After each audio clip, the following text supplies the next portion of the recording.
Olá, prezados, olá, prezadas, muito bom dia para todos.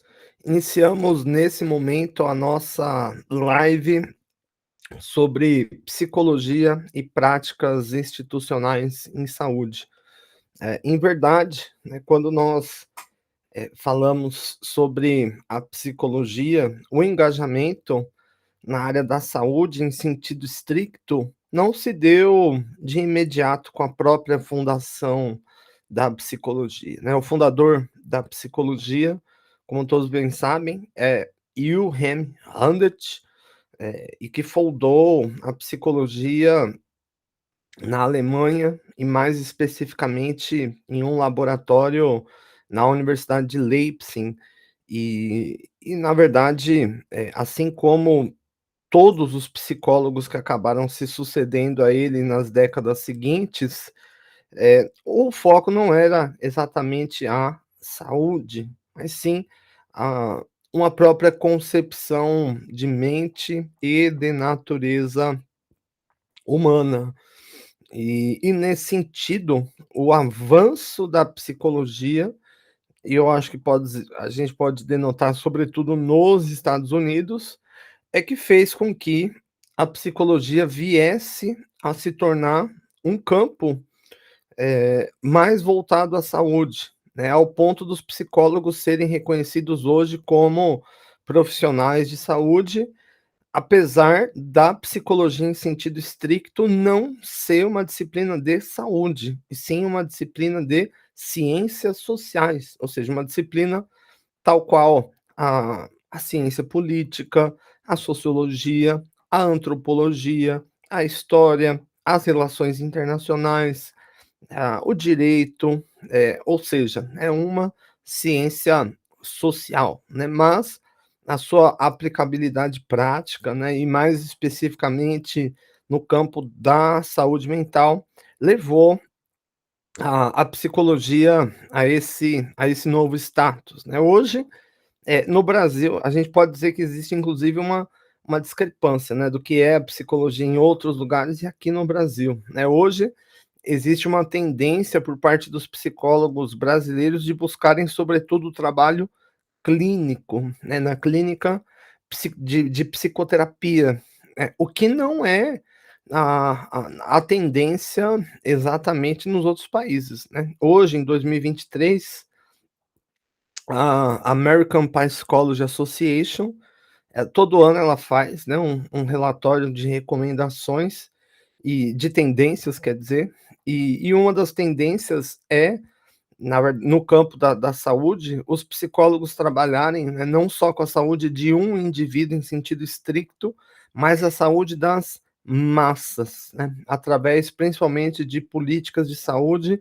e mais especificamente as voltadas à prevenção. Essa é a tendência e também uma recomendação da própria Associação Americana de Psicologia, né, que entende que os psicólogos eles podem ser muito mais úteis lidando com a larga escala da saúde, do que apenas com paciente ali, né.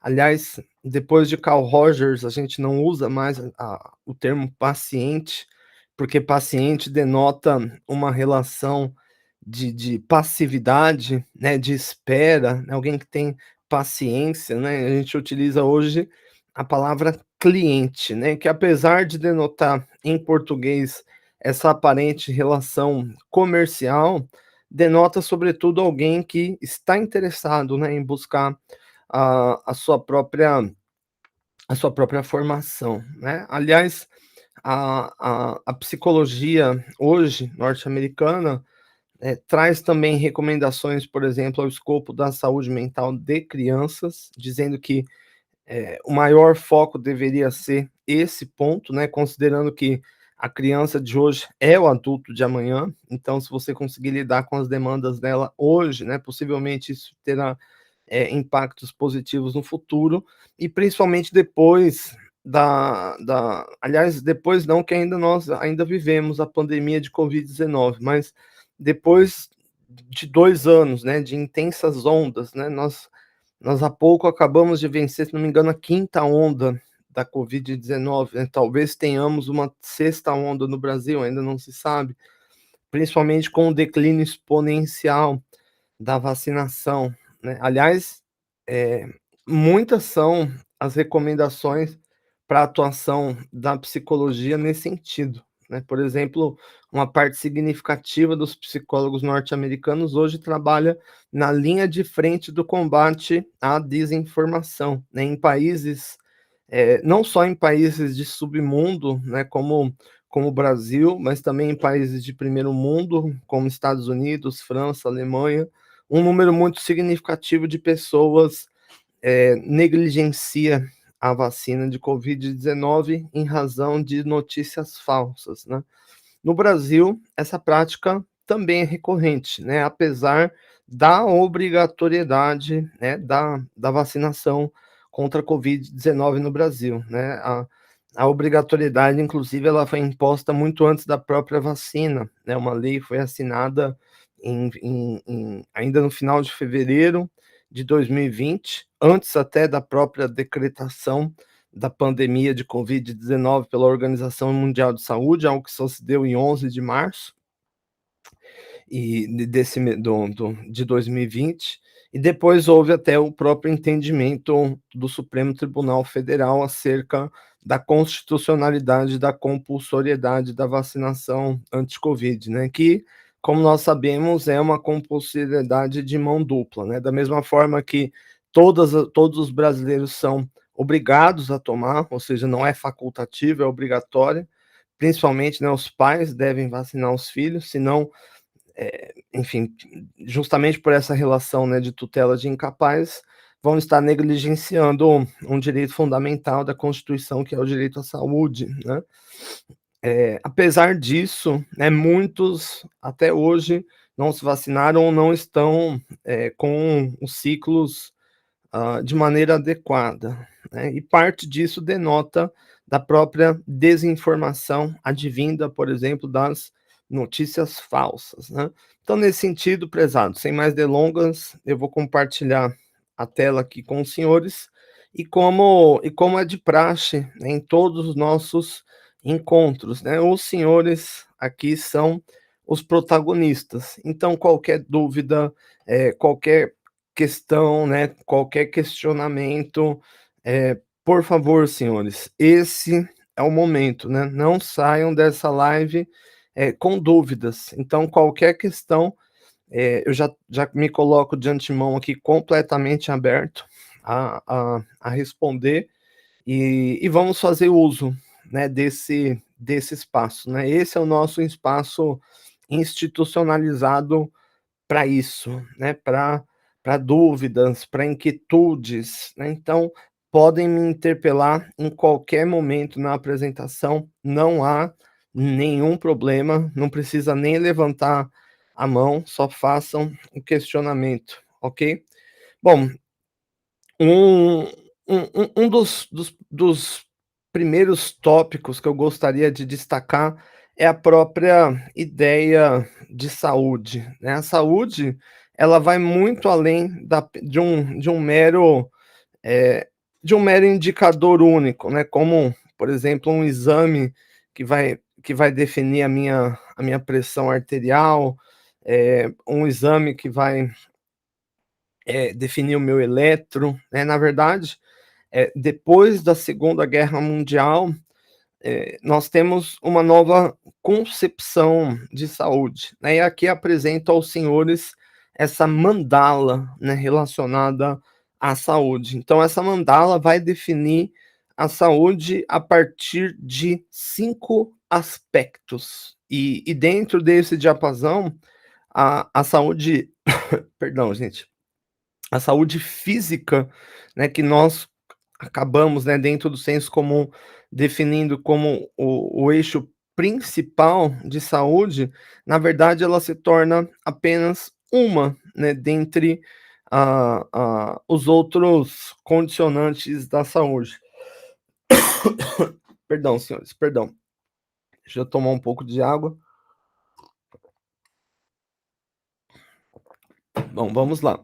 Então, dentre, eu acho que os pontos mais importantes nessa equação, ressalta-se o papel, social, né. Emile Durkheim já aferiu já no século XIX que a principal motivação que levava o indivíduo ao suicídio, ou seja, uma decisão individual, era na verdade o seu escopo social, né, e ele aqui definia a teoria da anomia, né, então quando os indivíduos não conseguem atingir os seus objetivos a partir dos meios legítimos dispostos na sociedade, eles vão recorrer a outros caminhos, eles vão recorrer a outras práticas e a como que nós podemos dizer, a desintegração dos laços orgânicos da sociedade, né, ou seja, dos amigos, da família, da comunidade como um todo, leva o indivíduo ao isolamento, e o isolamento, por sua vez, acaba por corroer tanto, né, a sua saúde emocional, como também a sua saúde espiritual, física, levando o indivíduo a optar pelo suicídio, né. Então hoje a gente sabe que, né, uma das bases, né, da saúde é justamente as nossas relações sociais. Aliás, aqui eu deixo uma dica, tem um livro muito interessante de 2 professores de Harvard, já traduzido para o português há muito tempo, um é Nicholas Christakis, e o outro James Fowler, chamado O Poder das Conexões. Esse livro mostra, por exemplo, que ser amigos de pessoas fumantes, por exemplo, aumenta a probabilidade de você ser fumante, da mesma forma que frequentar grupos de pessoas que realizam exercícios físicos aumenta a sua probabilidade de também realizar exercícios físicos, né. Em verdade, apesar de nós tentarmos reforçar a nossa independência, a nossa singularidade, em todos os aspectos da nossa vida, nós somos, antes de tudo, fruto do nosso próprio meio. E nessa condição, nós podemos dizer que a nossa saúde, ela não é diferente, ela vai refletir o nosso entorno de maneira geral. Então a gente pode se referir primeiro a um grupo primário, que seria a nossa própria família, e hoje a gente sabe, por exemplo, que, né, a composição dessa família, vai determinar, por assim dizer, muitos aspectos, né, na vida do indivíduo, como por exemplo, a profissão que ele vai seguir, as oportunidades que ele vai ter na vida, vários fatores vão se definir a partir desse aspecto. Um outro ponto é os aspectos intelectuais, né, o que o o o sociólogo francês, professor, enfim, durante toda a vida da École de Sociologie do Collège de France, Pierre Bourdieu, definiu muito bem, né. Aliás, Pierre Bourdieu fez uma pergunta muito interessante na sua época, né, como alunos, estudantes numa mesma turma conseguiam ter tinham, né, desempenho diferente nas atividades, né, ou seja, um tirava 10, outro tirava 3, outro tirava 4, né. Por que isso acontecia? Né, sendo que ambos estavam expostos, em tese, ao mesmo estímulo, à mesma aula. E o que ele percebeu, na verdade, era que o que, divergia de um para outro era a carga que esse aluno já trazia, na verdade, de casa, ou seja, já trazia da família. Então, nesse sentido, alunos que vinham de casa onde havia, utilizando aqui a linguagem do Pierre Bourdieu, mais capital cultural, ou seja, mais livros, mais música, se frequentava mais os cinemas, os teatros, etc, etc. Por consequência, os alunos tinham melhor desempenho, né. Aliás, esse capital intelectual, que bem denota Pierre Bourdieu, vai influenciar, por sua vez, todo o curso da vida do indivíduo, inclusive a sua carreira profissional, né. Hoje a gente sabe, por exemplo, que existe uma alta correlação entre o suicídio e as dívidas econômicas, né. Então eu pergunto, prezados, né, será que, esse aspecto exerce influência em relação à saúde do indivíduo? É indubitável, né, se o indivíduo ele não tem uma carga intelectual, e aqui eu não falo nem do diploma, do reconhecimento, que é um tipo de capital, né, que é o tipo de capital cultural institucionalizado, né. Eu estou falando aqui, sobretudo, aquele capital cultural internalizado, que é aquilo que você aprende de fato. Se você não tem uma bagagem significativa de aprendizagem, você está muito mais susceptível, por exemplo, a acreditar em uma notícia falsa e deixar de se vacinar contra a Covid-19 ou outras doenças igualmente mortais, né? Você está menos susceptível a fazer uma dieta de qualidade, né, você está menos suscetível a buscar ajuda médica, ou seja, a sua a su o seu a sua configuração intelectual está correlacionada de maneira positiva com a sua saúde física, né. Um outro ponto a se destacar nessa equação é a saúde espiritual, os aspectos espirituais, né. E você pode me falar: "Professor, mas o Estado é laico, né, que você está vindo falar de religião?". Não estou falando de religião, né, estou falando de espiritualidade. A espiritualidade ela pode vir ou não acompanhada da religião. E apesar da gente tratar muitas vezes esses construtos como sinônimos uns dos outros, são construtos que divergem, até certo ponto, né. Uma pessoa pode ser, por exemplo, muito religiosa e ser pouco e ter, como que eu posso dizer, pouco trabalhado os aspectos espirituais, né. A espiritualidade, ela tem a ver com entrar em contato com si mesmo, ela tem a ver com, aliás, aqui eu sempre gosto de parafrasear a Tábua de Atenas, né, que diz que convida o indivíduo, né, conhece-te a ti mesmo e conhecerás o universo e todos os deuses, né. Então, nesse sentido, a espiritualidade ela tem mais a ver a entrar em contato consigo mesmo.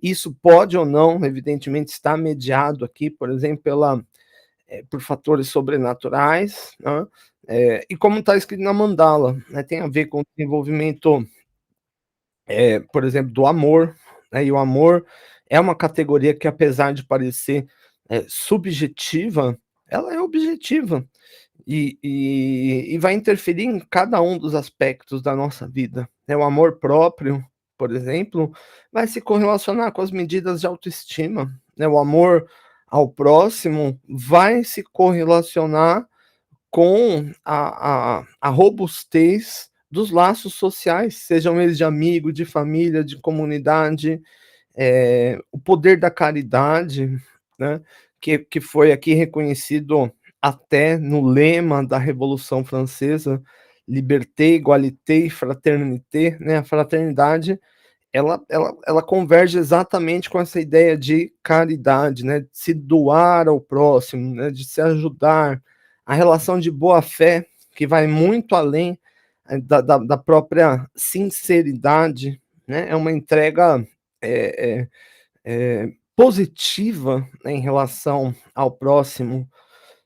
Nós podemos falar também dos aspectos emocionais, né. Eu acho que, como a gente começou a nossa apresentação falando sobre o cenário pandêmico, né, da Covid-19, é muito interessante também denotar esse ponto, né, o que fez inclusive com que a saúde mental passasse a ser mais reconhecida, aliás, tivesse menos estigmas em relação à busca por qualidade de vida e saúde mental, foi justamente o grande estresse emocional imposto pela pandemia. As pessoas, enfim, e o Brasil não foi exceção, apesar da falta até o presente de um plano nacional de combate à Covid-19, tiveram que vivenciar o isolamento social, né. O isolamento social se fez necessário, em algumas circunstâncias ainda pode vir a se fazer necessário, caso a cobertura vacinal venha a cair no Brasil, para se reduzir a curva de contágio, ou seja, é um vírus que passa de pessoa para pessoa. E qual que é o grande problema do aspecto do ponto de vista emocional, né, como já diria Aristóteles, o ser humano é um animal, eminentemente político, né. E o que que ele quer dizer com isso, né, é um animal que é feito para barganha, para negociação, para interação com outros humanos, né, ou seja, o que nos faz ser humanos é sobretudo a nossa capacidade de nos relacionar, com humanos, né, do ponto de vista aqui parafraseando, por exemplo, Skinner, né, que fez com que esse sistema se tornasse mais conhecido, né, mas apesar é uma noção que já vem desde o século XIX, o ser humano, ele é um ser com uma base filogenética, ou seja, que traz uma herança, genética, advinda dos desafios adaptativos que os nossos ancestrais tiveram que enfrentar ao longo da história, ou seja, a gente fala aqui das pressões da seleção natural e sexual. É um ser também, eh, ontogenético, ou seja, o desenvolvimento desses genes, desse corpo, ele se dá dessa mente, né, se dá a partir da interação com o meio, ou seja, se uma pessoa não for exposta, por exemplo, a uma outra pessoa falante ao longo da vida, ele não aprende a falar, né. Se o indivíduo não tiver, reconhecimento, amor, afeto ao longo da vida, isso vai afetar o seu desenvolvimento, né. Ou seja, aqui há um amplo reconhecimento. Eu deixo aqui uma dica, eu gosto muito de trazer dicas literárias. Um filósofo contemporâneo, eh, que tem uma série de textos pequenos e poderosos, né, denotando aquela máxima de que o tamanho não é documento. Byung-Chul Han, o nome desse filósofo, e um dos livros dele que mais me chamou a atenção foi um livro chamado A Sociedade do Cansaço.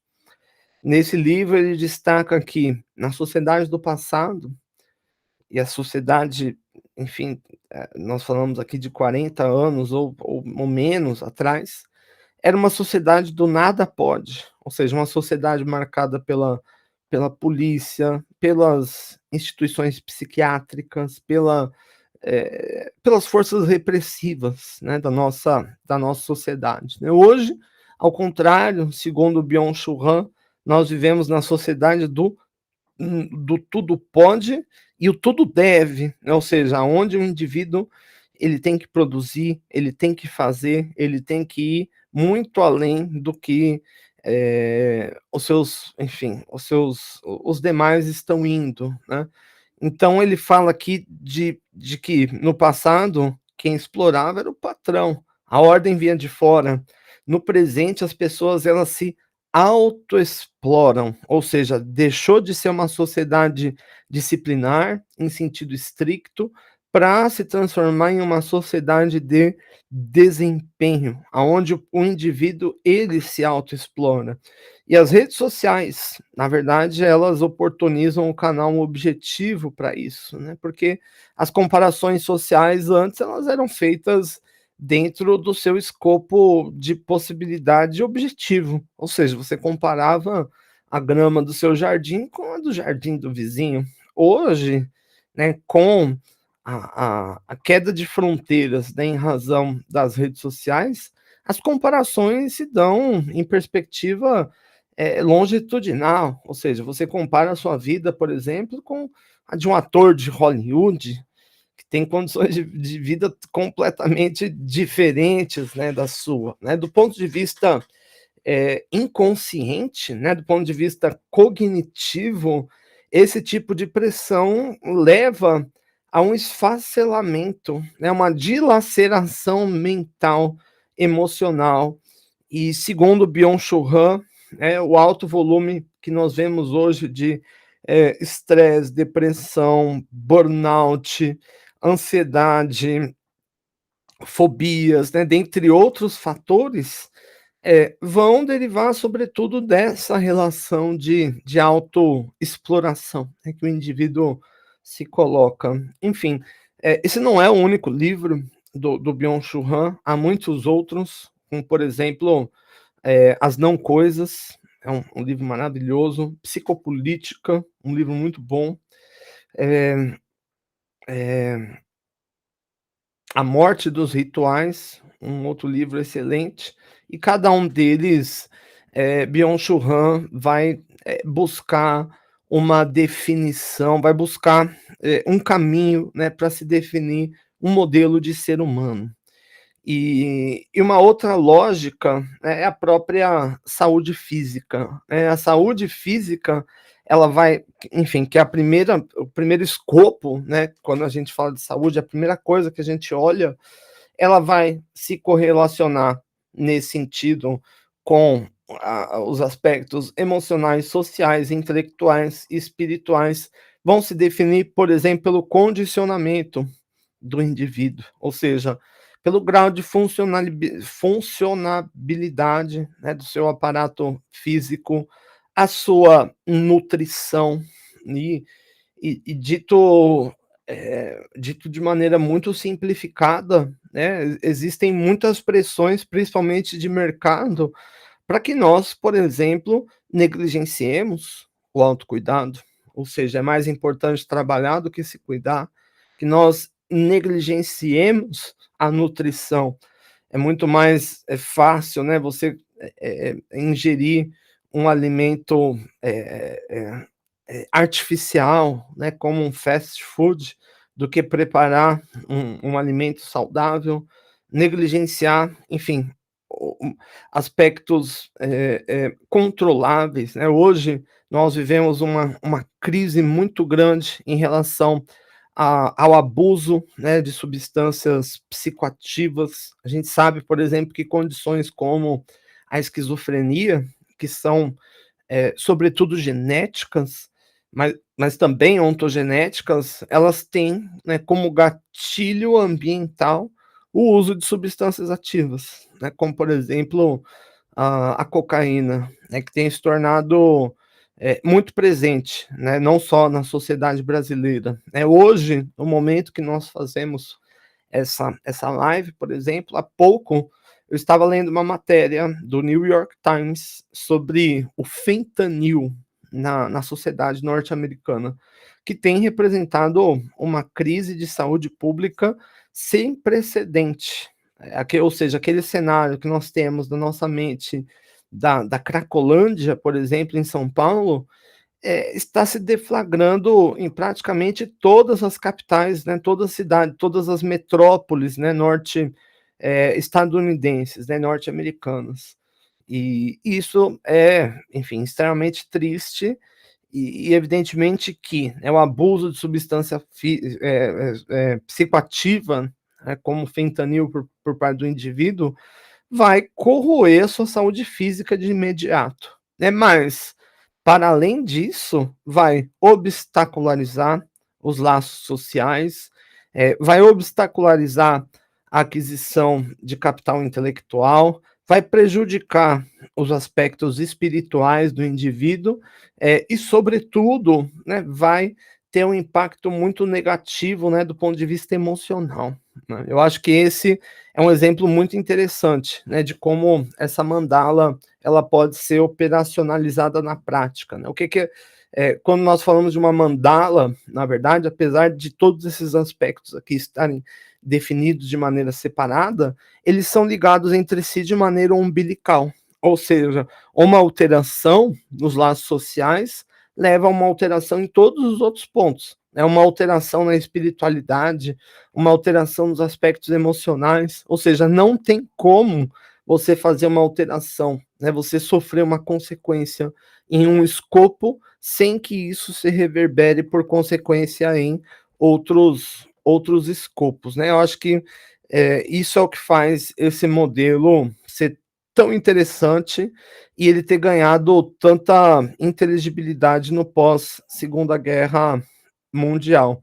Então, quando nós falamos em qualidade de vida, né, quando nós falamos eh, em saúde, nós falamos sobretudo em hábitos, né, dentre eles, né, destaca-se os exercícios físicos, né.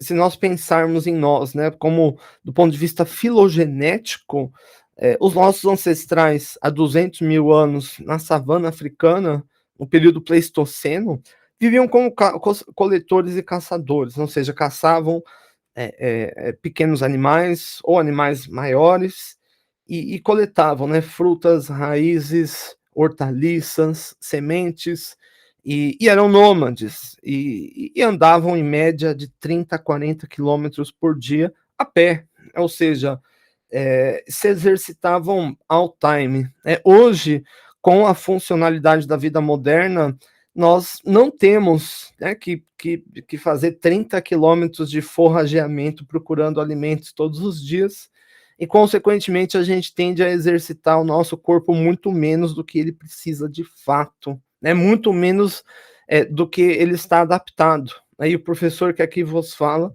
também entra nessa categoria. Tenho tentado me policiar para, enfim, para fazer as caminhadas, para fazer algum tipo de exercício de resistência muscular, mas confesso que eu tenho também dificuldade, né, não são não eu não sou uma exceção à regra, né. A nossa dieta também é outro fator muito significativo, né. Hoje a gente sabe, por exemplo, que, dietas muito ricas em carboidrato, por exemplo, elas vão se associar à obesidade ou mesmo ao desenvolvimento precoce do Alzheimer, né, e outras doenças, né. O tabaco, né, isso é algo que sempre me chamou a atenção, desde a época da faculdade, né, enquanto aluno, né.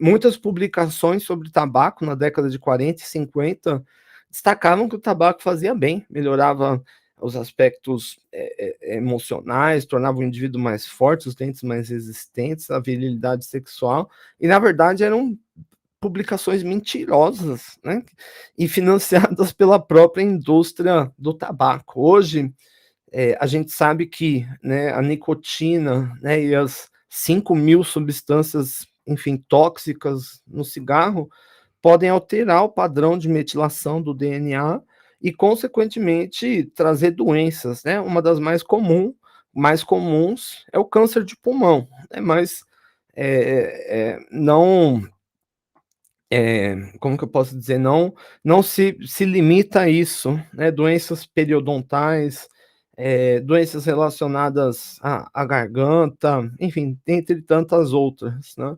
O estresse também é um forte inimigo da nossa saúde. E como eu bem destaquei, né, o livro A Sociedade do Cansaço do Byung-Chul Han, a nossa vida, ela é cada vez mais estressante. Isso independe da nossa vontade, né, as pressões, elas são cada vez mais intensas. Então o indivíduo ele precisa criar meios, né, de gerenciar esse estresse, a fim de preservar, né, os aspectos espirituais, intelectuais, sociais, emocionais e físico. As relações sociais também importam muito.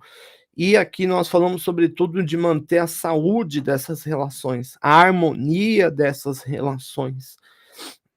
Sobretudo, pensando na manutenção desses laços, né, uma rede de apoio e o sono, né, essa é uma variável que a gente acaba negligenciando muito, né, principalmente em uma sociedade de uma cobrança muito grande, né, então não sobra tempo nem para o indivíduo dormir. E a gente sabe que o sono é o momento aonde ocorre a homeostase do nosso corpo. É onde, se você passa, por exemplo, mais de 72 horas sem dormir, o seu cérebro começa a inchar, né, e a probabilidade de você entrar em coma, por exemplo, é altíssima, né, de você morrer, né. Então, aliás, né, existem estudos que mostram que, os nossos ancestrais, possivelmente, e ancestrais eu digo, há não tanto tempo atrás, possivelmente há 200 ou 300 anos atrás, praticavam 2 sonos. Então havia um sono logo que o sol se punha, e as pessoas acordavam, enfim, por volta das 11, meia-noite, depois exerciam algumas tarefas e voltavam a dormir. Ou seja, isso dava um grande período, né, de descanso para o nosso organismo. E o descanso a gente sabe que é fundamental. Se exercitar importa, se alimentar importa, gerenciar estresse importa, mas descansar importa talvez ainda mais, né. Na verdade, todos esses fatores aqui estão relacionados entre si. Então, ponto um, nutrição, né, a nutrição do indivíduo tem que englobar, todos os macronutrientes, né, carboidratos, fibras, proteínas, gorduras, vitaminas. Então, nesse sentido, uma alimentação saudável é, sobretudo, uma alimentação balanceada, né, uma alimentação principalmente mais natural e menos industrializada. E hoje a gente sabe que alimentação saudável é um fator coadjuvante, tanto no tratamento de doenças já existentes, ou ainda mais importante, na prevenção dessas doenças, né. Condições como a pressão arterial, por exemplo, pode ser facilmente controlado com a redução, do sal, consumo de mais frutas. Aliás, eu fiz, pós-doutorado em direito constitucional na na Itália, na região, mais especificamente na cidade de Messina, localizado na Sicília, e lá é muito propagado a dieta do Mediterrâneo, né, a dieta baseada mais em frutas, legumes, verduras, peixes, né, proteínas magras. Enfim, hoje, eh eh, as pessoas do Mediterrâneo são, pessoas que têm uma grande longevidade, né, pessoas que vivem acima de 100 anos. E certamente, não digo que apenas a nutrição define isso, mas é um aspecto muito importante. A atividade física, né, e a atividade física, aqui a gente não se resume ao esporte, né. E aqui também não se resume a coisas de alta intensidade. É melhor, na verdade, que o indivíduo ele tenha frequência, por exemplo, consiga correr, por exemplo, todos os dias, mesmo que apenas por 20 minutos, do que ele correr uma vez por semana, o máximo que ele conseguir, sei lá, por 2 horas, né. Ou seja, a frequência é fundamental, né, para o condicionamento, pra saúde mental. O sono de qualidade, ele vai melhorar os aspectos imunológicos do indivíduo, vai melhorar a capacidade dele de se concentrar e é um forte aliado da qualidade de vida. O nosso meio, ele está cercado de substâncias tóxicas. O cigarro, o álcool, outras substâncias psicoativas, de maior periculosidade, né, como por exemplo, a as metanfetaminas, o crack, né, tão presente na sociedade brasileira. Enfim, aqui a equação, que eu sempre digo é assim como um remédio, né, não existem efeitos colaterais, né, o que existe na verdade são efeitos. Alguns nós gostamos e outros nós não gostamos. É simples assim. Então nesse sentido, se por um lado, né, uma substância como o cigarro pode trazer um bem-estar aqui entre aspas "imediato", eu costumo chamar o cigarro de chupeta para adultos, né, porque é apenas um paliativo, é apenas um benefício, não exatamente um benefício, mas um alívio imediato em relação à tensão. eh Ele traz consigo substâncias tóxicas, né, que vão, se relacionar de maneira agressiva com o nosso organismo, né, hostil, prejudicando a qualidade de vida. Eh, Hoje, né, a gente sabe que o nosso estado emocional vai se correlacionar de maneira umbilical com a nossa saúde física.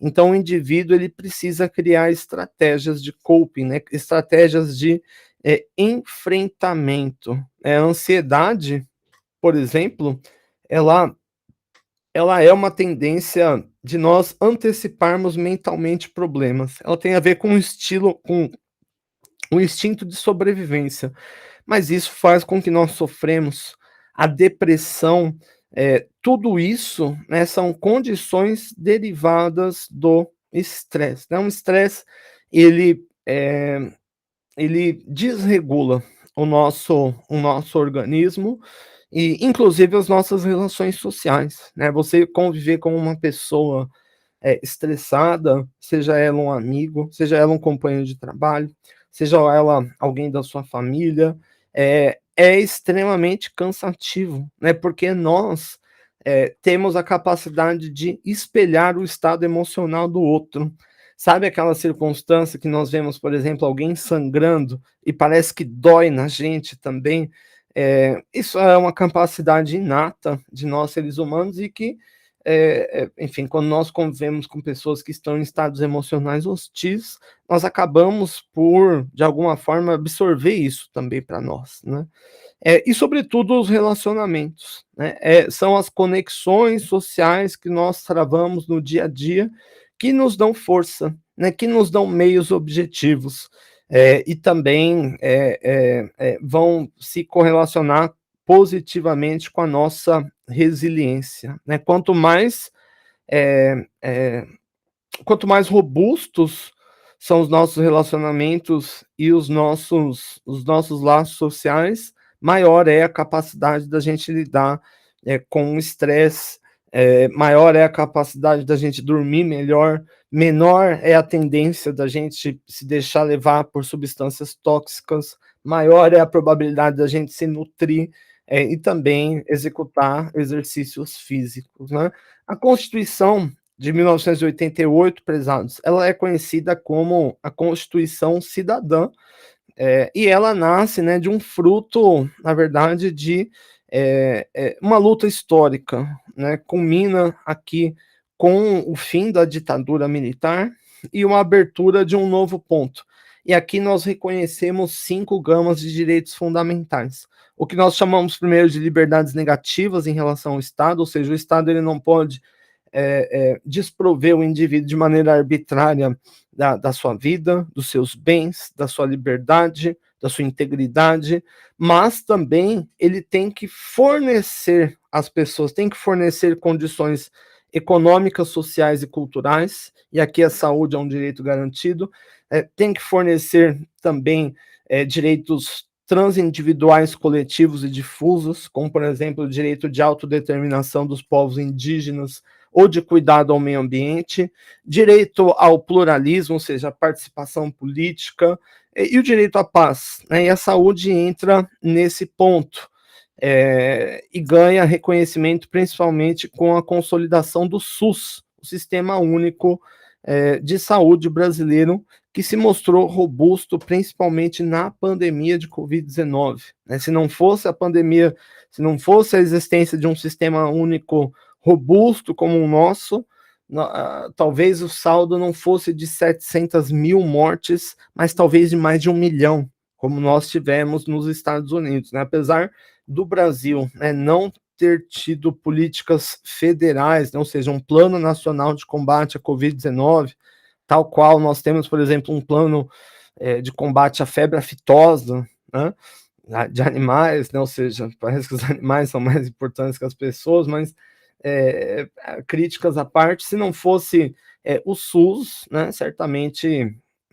Um outro ponto, a Lei Orgânica da Saúde, de 1990, Lei 8.080, vai estabelecer ações mais especificamente ao trabalhador, né? A gente fala aqui da vigilância sanitária, da promoção, da proteção, da recuperação, da reabilitação, ou seja, o trabalhador ele passa a ser assistido, o que ganha corpo ainda mais em 1998, com a implementação da vigilância em saúde, né, a VISAT, que aqui tem como objetivo detectar, reconhecer, pesquisar e analisar os fatores de agravo à saúde do trabalhador, ou seja, condições insalubres, né, tanto do ponto de vista epidemiológico, quanto do ponto de vista da saúde mental.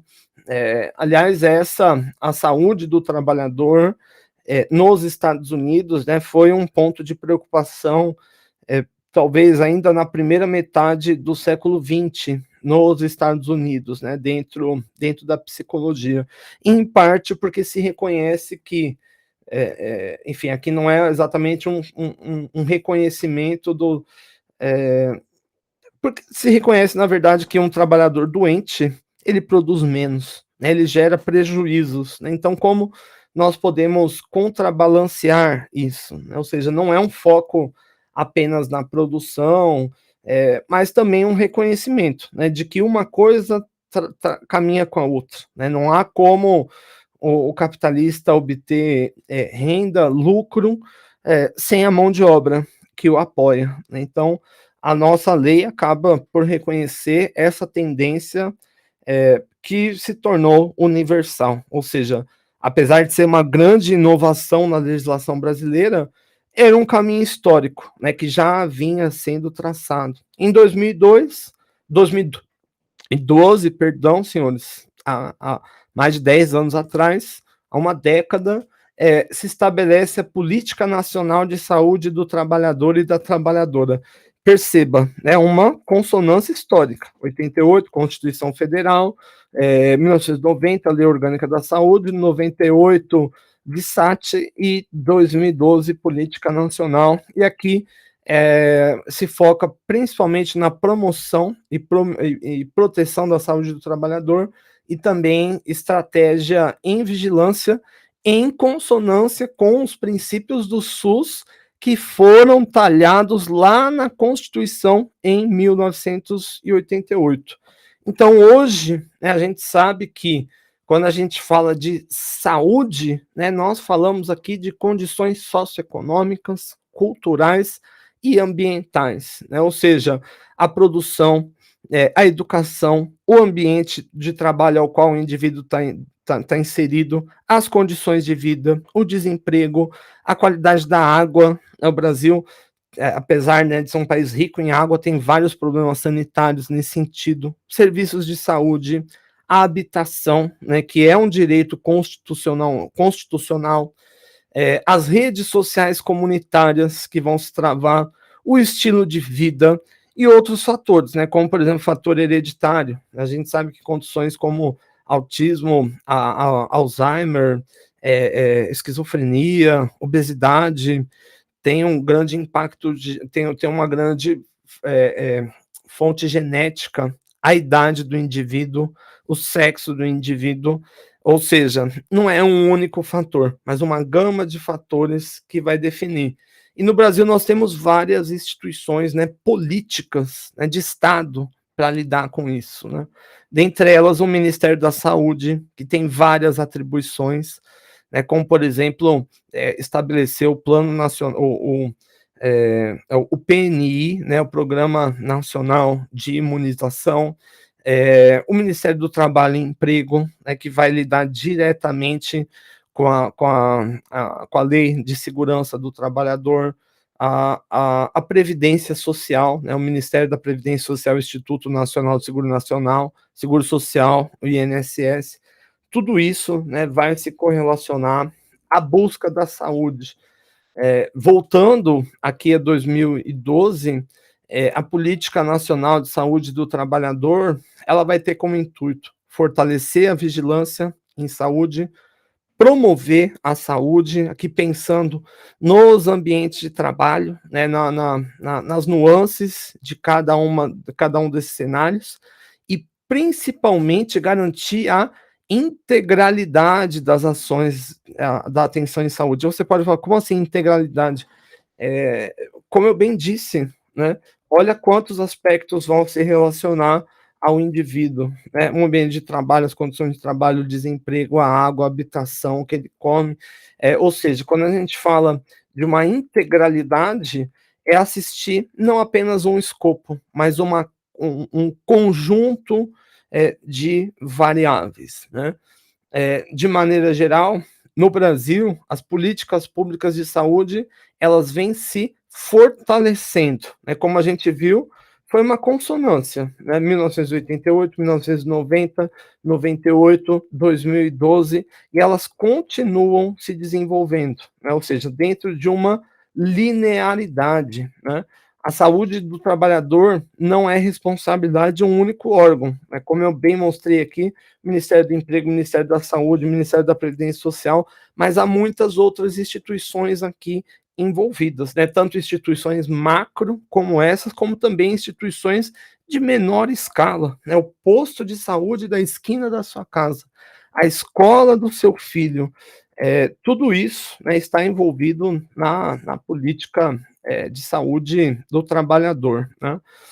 E nesse sentido, a gente fala aqui em uma transversalidade, ou seja, de ações que vão cortar, o indivíduo em todos os aspectos, né, nos aspectos emocionais, nos aspectos culturais, nos aspectos econômicos, para se atuar nos fatores determinantes da saúde e alcançar uma atenção integral ao trabalhador. Bom, deixa eu cortar aqui a nossa apresentação. E foi isso que eu gostaria de trazer aos senhores, né. Então, em suma, o que nós entendemos como saúde vai muito além de um mero indicador físico, né, vai se correlacionar com os aspectos emocionais, sociais, intelectuais e espirituais. E nesse sentido, né, o que nós temos no Brasil é o reconhecimento disso, inicialmente com a Constituição de 88, posteriormente com a Lei Orgânica da Saúde em 1990, ao que caminha também com o VISAT, em 1998 e, sobretudo, em 2012 com a Política Nacional de Saúde do Trabalhador e da Trabalhadora brasileiro. Prezados, eu agradeço muito a atenção. Como não houve dúvidas, como não houve questionamentos, eu vou encerrando por aqui a nossa apresentação, mas eu volto a reiterar, né, os senhores são protagonistas nesse processo. Peço que participem das nossas próximas lives e tragam dúvidas, tragam questionamentos, né. E lembrando, né, ao que eu sempre gosto de dizer, né, pensar é uma arma contra a opressão, né, opressão em saúde, principalmente. Vamos exercer isso de maneira conjunta. Vou me despedindo, desejo a todos, nesse momento, um bom descanso, bons estudos e até a próxima, prezados. E fica o recado: cuidem da saúde. A saúde é o nosso bem mais precioso. Um grande abraço a todos, paz profunda e até a próxima. Tchau, tchau.